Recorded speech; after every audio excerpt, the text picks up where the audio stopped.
So this is my meditation station.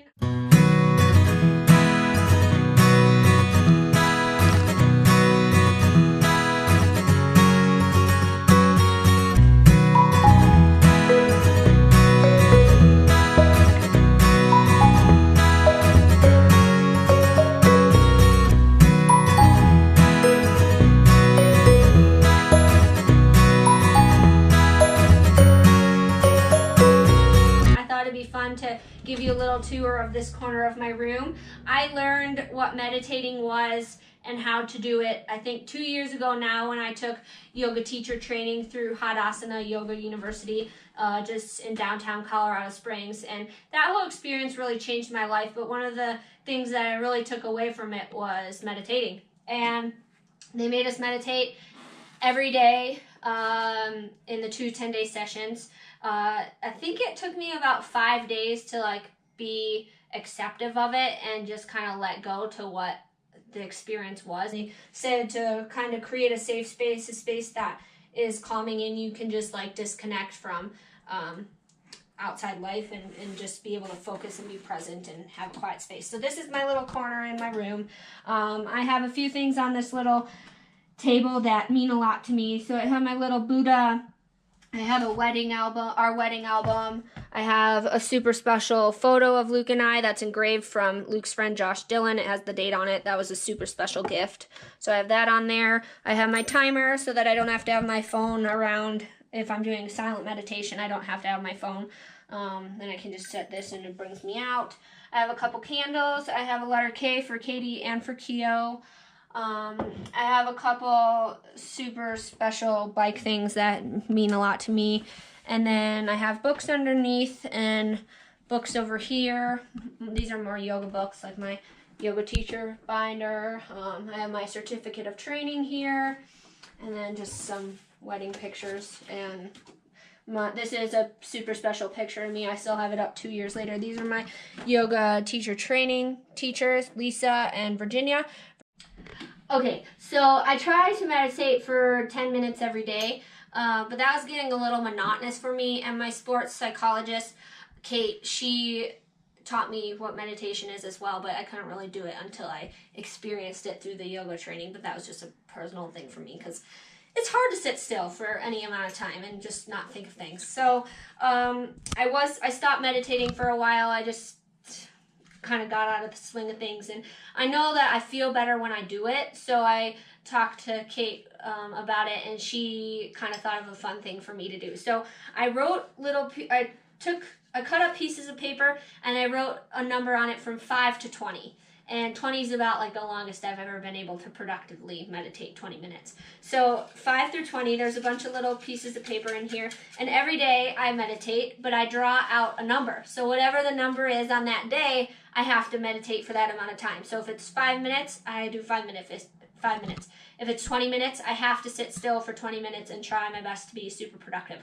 So it's fun because it mixes it up. Every day is different, but I'm still in my corner, I'm still in my space, and I'm still spending time to train my brain. So let's draw out a number and see which one we get today. Okay, so I like to mix it up.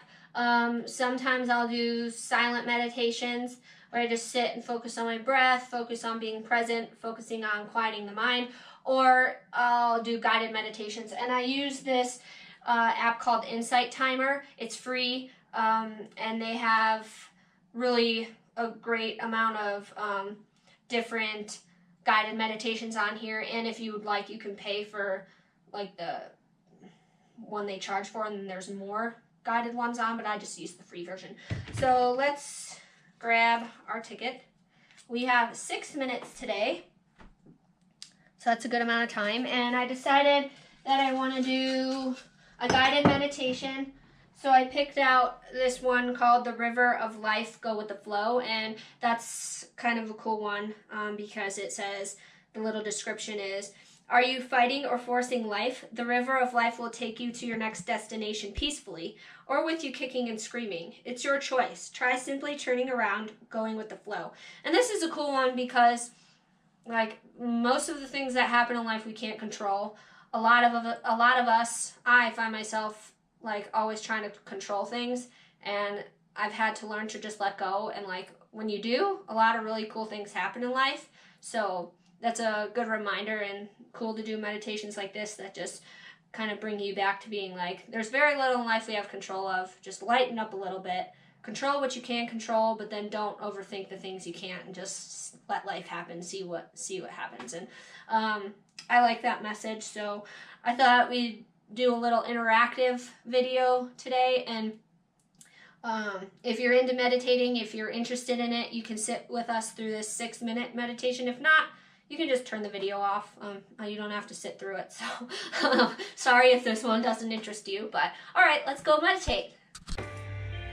The two most important moments in one's life on this earth are first, when they were born, and second, when they learn why. The river of life is a strong current.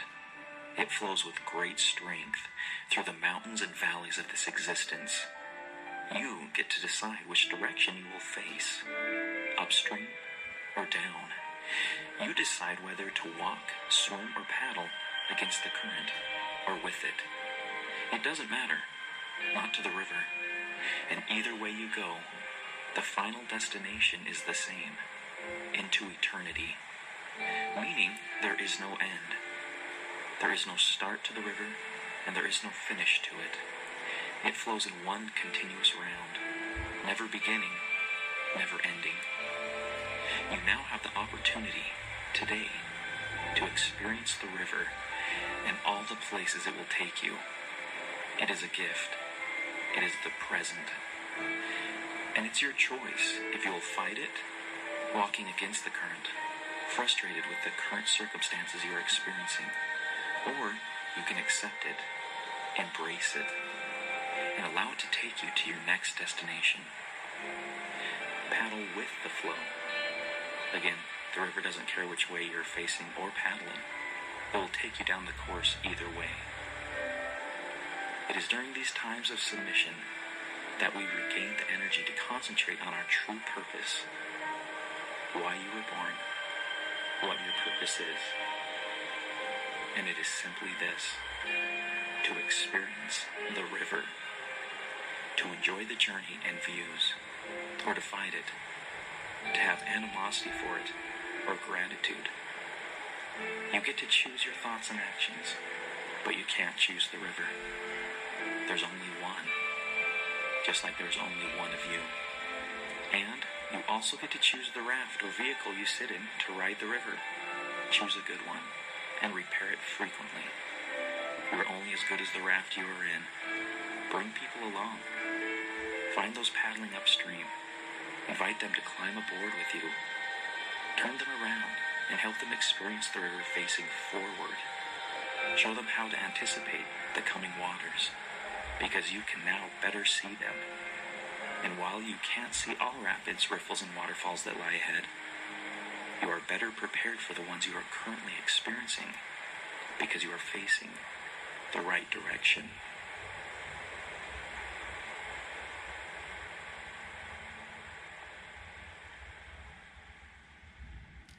So that was the guided meditation. Some of them are weird, some of them really register with me, but I like to just try out different ones when I do choose to do guided. So thanks for meditating with me today. If you have a meditation practice, please comment below or message me with some fun techniques you might use. I always like to learn different ways to do things. So yeah, thanks for following along today, and I'll see you next week.